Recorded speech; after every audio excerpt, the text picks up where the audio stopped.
Do you remember the first time you saw a snow machine? The engine breaking the silence of winter, the track cutting into the ice as if it were paper, and that sudden thought crossing your mind, how does this thing even move in a place like this? Usually, when people think of snow vehicles, they picture giant tractors, massive snow cats, or tanks built to stare down the cold itself. But what about the little ones? Those compact machines with just a few cylinders and a simple frame, yet bold enough to challenge the frozen wild like true warriors. Have you ever wondered what are the smallest off-road snow vehicles ever made? Or better still, how many of these tiny but mighty machines have completely slipped under your radar? Today, we're diving into a lesser-known chapter of snow engineering, the small legends, the ingenious builds, the mini beasts that roamed across frozen landscapes with courage and creativity. Ready to uncover the smallest off-road snow vehicles you probably never even knew existed? Stay tuned because the last machine on this list will blow your mind. Bombardier BR 100. In the early 1970s, when snow transport was still one of the toughest challenges in Canada, Bombardier introduced a machine that looked modest at first glance but carried a surprising amount of strength. This was the BR 100, a compact snowcat designed during an era when massive, oversized snow machines dominated the landscape. While the giants had raw power, they were bulky and often too wide or too heavy for practical use in narrow trails and rugged mountain conditions. Bombardier's idea was simple but brilliant: build a smaller, more maneuverable machine that could handle real-world jobs without the limitations of size. That's how the BR 100 came to life, a snowcat that didn't look intimidating, but proved itself as one of the most dependable winter workhorses of its time. Under its boxy, no-nonsense frame, the BR 100 carried a 4-cylinder engine of around 2,500, capable of producing roughly 105 horsepower. On paper, those numbers might not sound extraordinary, but combined with its lightweight build, the result was a machine that could power through snowdrifts with surprising ease. The wide rubber tracks, reinforced with metal, were designed to grip deep snow and keep the machine steady even on difficult terrain. When it moved, the BR 100 didn't just glide, it growled. That deep, rhythmic engine sound was often heard echoing through valleys before the machine itself appeared, a sound that became familiar to the crews who depended on it during long winters. It may not have been the loudest or the biggest, but the BR 100 carried its strength in reliability. The design of the BR 100 perfectly reflected Bombardier's practical engineering philosophy of the 1970s. Its cabin was square, its windshield tall, and its headlights simple but effective. Inside, the focus was entirely on functionality: padded seats for long hours in the cold, a heavy steering wheel for precise control, and a plain dashboard with just the essential gauges. No fancy gadgets, no unnecessary extras. The elevated seating gave drivers an excellent view, particularly useful when navigating tight trails or winding mountain passes. This stripped-down, all-business approach was what made the BR 100 so reliable. It wasn't built to impress, it was built to survive, and in the snow, that's exactly what mattered most. The BR 100 quickly proved itself in a wide variety of roles. Ski resorts found it invaluable for grooming trails and transporting staff across steep, icy slopes. Utility and forestry crews relied on it to access remote sites, especially in places where normal vehicles would bog down or give up. Perhaps most importantly, rescue teams trusted the BR 100 to reach people stranded during storms, when helicopters couldn't fly and larger snowcats got stuck. Thanks to its smaller size, it could slip through narrow paths and keep moving in areas where bigger machines had no chance. That made it a vital tool in regions where snow wasn't just an inconvenience, it was a way of life. What's most impressive about the BR 100 is not just what it achieved in the 1970s, but the fact that many of these machines are still alive today. Across the Alps, Alaska, and Northern Europe, BR 100s can still be found climbing trails, hauling gear, or carefully restored as collector's items. They have aged gracefully because their design was simple, durable, and easy to maintain. Unlike modern snow vehicles packed with electronics, the BR 100 could be repaired in the field with basic tools, which is one reason so many remain in use decades later. In the end, the Bombardier BR 100 is proof that you don't always need a giant to conquer winter. Sometimes, all it takes is a small, determined snowcat with the heart of a giant. Tucker Snow Kitten. It may have had a cute name, but the Tucker Snow Kitten was never built to be a toy. Produced in 1958 by the Tucker Snowcat Corporation in the United States, this little machine was a scaled-down sibling of the legendary Tucker Snow Cats, the same models trusted in Antarctic expeditions. While the big machines were designed for heavy transport in extreme conditions, the Snow Kitten was meant to be compact, nimble, and quick. It was built for the smaller jobs, the everyday battles against snow that demanded agility over brute force. The concept behind it was simple: not every situation called for a massive snowcat. Many crews needed something lighter, something that could navigate narrow forest trails, frozen fields, and steep slopes where larger machines would bog down or struggle to turn. That's where the Snow Kitten shined. It came equipped with a 4-cylinder engine of about 2,000, producing around 70 horsepower. On paper, that wasn't earth-shaking, but combined with its lightweight frame and ingenious engineering, it was more than enough. In practice, this compact machine could glide over soft powder and cut through icy terrain with confidence, proving that size doesn't always define capability. Visually, the Snow Kitten had its own unique charm. Its bright red steel body gave it a striking presence against the white snow, while its rounded windows and boxy proportions made it look like something out of a retro science fiction film. For small tracks, each driven by internal wheels, gave it a distinctive profile that set it apart from other snow vehicles of the era. And when it moved, you knew it. The engine hummed with a steady metallic rhythm, reassuring in its consistency, as it rolled across frozen ground. It wasn't just a machine, it was a companion for the men and women who worked in the snow, day after day. In real-world use, the Snow Kitten became a favorite among utility crews, linemen, and forest rangers. Its 4-track drive system gave it exceptional maneuverability on uneven surfaces, icy slopes, and deep drifts where ordinary trucks would fail. It could tow sleds, small fuel tanks, or even compact trailers, making it far more versatile than its size suggested. And unlike larger snowcats that required significant upkeep, the Snow Kitten was easier to maintain, which made it especially valuable in remote areas where field repairs were often the only option. Today, the Snow Kitten enjoys a special kind of fame. Decades after its debut, many are still alive thanks to dedicated enthusiasts who restore and preserve them. Across the United States, entire communities showcase their restored kittens at winter festivals and snow events, celebrating not only the machine itself but also the spirit of ingenuity it represents. Some restorations keep the vehicle completely original, while others add modern touches for comfort and safety, but the soul of the Snow Kitten remains the same: small, dependable, and endlessly resourceful. It may have been the little brother of the Tucker family, but in the snow, it carried itself with the heart of a giant. Bombardier J5 Mini.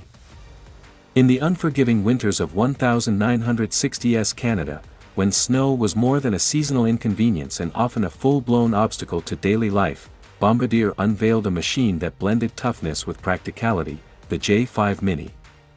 This compact crawler was essentially a scaled-down version of the company's proven J5 tracked utility vehicle, a workhorse already trusted in forestry, construction, and remote transport. But while the original J5 was known for its size and raw strength, the Mini took that same engineering and squeezed it into a smaller, more agile frame. The result was a snow machine perfectly suited for narrow trails, dense forests, and tight working conditions where bigger snowcats simply couldn't operate. At its core, the J5 Mini carried a modest but capable 4-cylinder engine of about 2,300, delivering roughly 85 horsepower. On paper, those numbers didn't seem extraordinary, but in real-world conditions, they made all the difference. Combined with the Mini's lighter weight and wide rubber tracks, the engine gave it exceptional traction, stability, and climbing ability. Steep snowy slopes, icy forest paths, and deep powder drifts that would bury ordinary vehicles were no match for the Mini. Its design philosophy was simple: strip away the unnecessary, focus on reliability, and make every horsepower count. The result was a machine that could go places no truck or tractor dared to venture. Visually, the J5 Mini carried an industrial, almost military personality. The long steel hood and wide stance made it resemble a pint-sized tank ready for battle, while the closed metal cabin protected the crew from the elements. Inside, there wasn't much in the way of comfort, just two front seats, a basic dashboard with simple controls, and side-opening doors for easy access. The high-mounted seating gave operators a commanding view of the terrain, and the machine's deep, throaty growl echoed like a promise that it was built to endure whatever winter could throw at it. The tracks left compact, neatly pressed trails behind, like the treadmarks of a machine born to carve its way through untouched snowfields.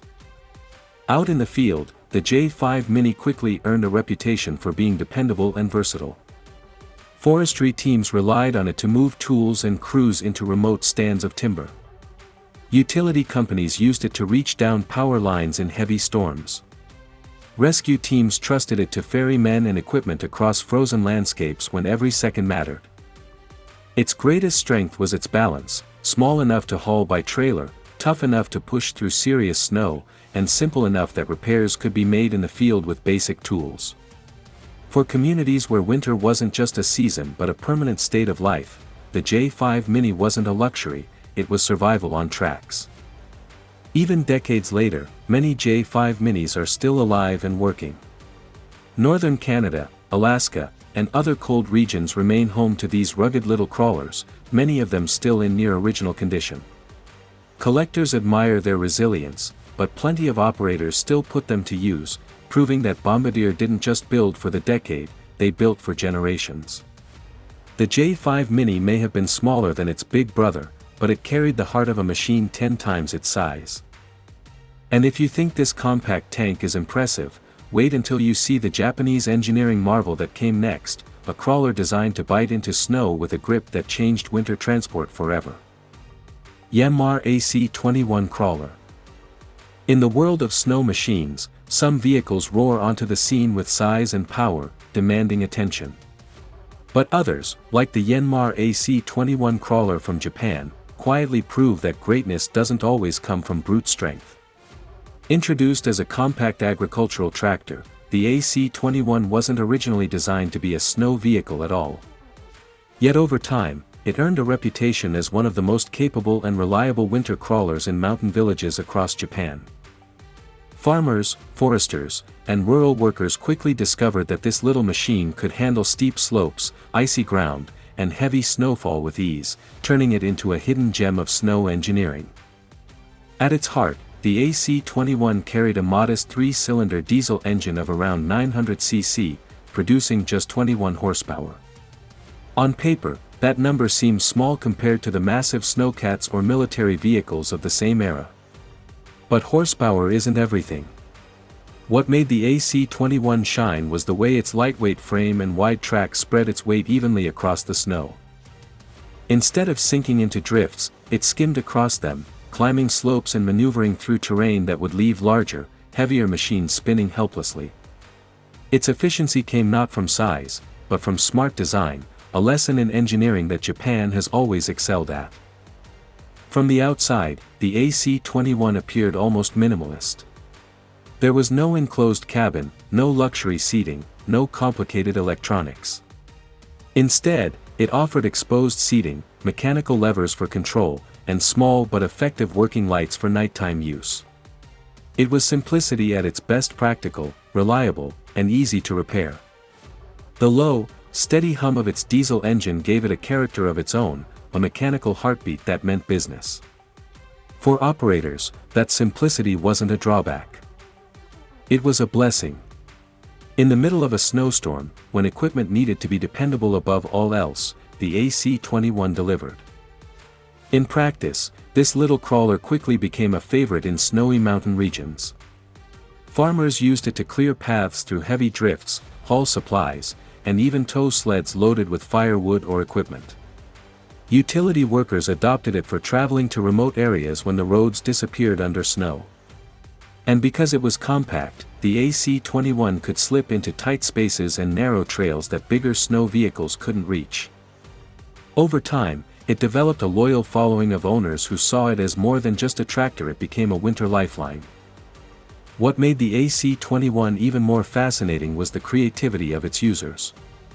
Many owners customized their machines, attaching homemade snowplows, small blowers, or even hand-built enclosures to shield themselves from biting winds. These personal touches gave each crawler its own personality, making them as unique as the people who relied on them. And decades later, the Yanmar AC21 is still out there, chugging through snowy fields in Japan and beyond. It's proof that sometimes the most unassuming machines leave the biggest mark. The AC21 didn't need massive power or an armored body. What it had was smart design, resilience, and grit qualities that make it unforgettable in the history of snow vehicles. Ferret Snow Tractor. This machine wasn't born for the snow, but it adapted to it with surprising speed. The Ferret Scout car began its life in post-war Britain, designed as a compact armored reconnaissance vehicle. Built to patrol, observe, and survive in hostile conditions, it was light, small, and agile compared to the heavy tanks of its era. Soldiers relied on its 6-cylinder powerplant and rugged steel body to traverse muddy fields and narrow European roads during the Cold War. But as time passed and its military service came to an end, something remarkable happened. People began reimagining the Ferret, not as a weapon of war, but as a crawler for one of Earth's harshest enemies. At the core of the Ferret was a 4,000 Rolls-Royce 6-cylinder engine, pushing out around 130 horsepower. In its military life, that was more than enough to keep up with armored columns. For snow use, however, enthusiasts took things further.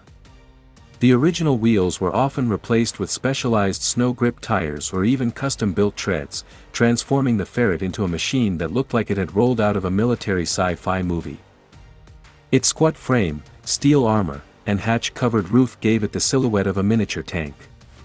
And when it roared across a frozen trail, the sound wasn't just an engine, it was a storm made of gears, echoing through the cold air like a mechanical beast.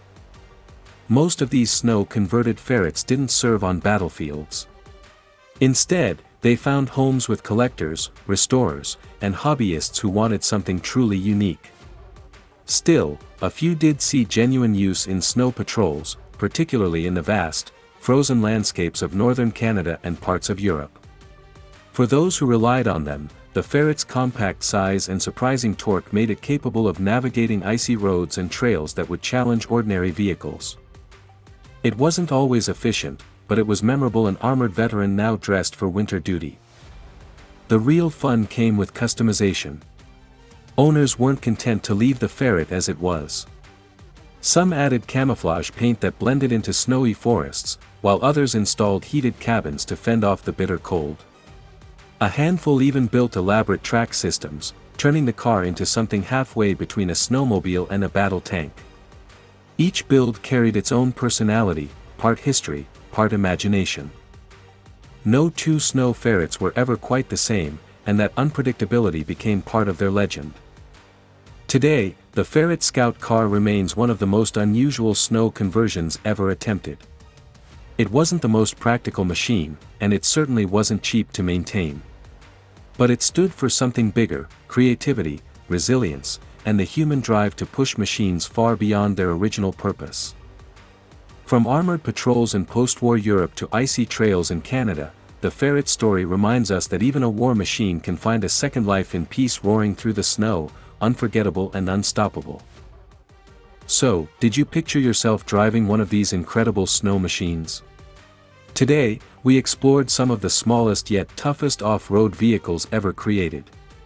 From Canadian classics to Japanese crawlers, and even experimental six-wheelers, one truth stands out: you don't need to be massive to make history. These machines weren't built to show off, they were built to survive. With clever engineering, determination, and just enough horsepower, they kept moving when everything else was buried. That's not just impressive, it's inspiring. Now, I want to hear from you. Which of these machines would you actually want to ride? And which one made you stop and think, wow, I never knew something like this even existed? Drop your answer in the comments. And if snow engineering, off-road legends, and mechanical creativity excite you, then hit subscribe and turn on the bell. Every week we bring you machines that dominate ice, snow, and extreme conditions like no other. Until then, stay sharp, stay curious, and remember winter isn't just about survival, it's about the stories these machines leave behind.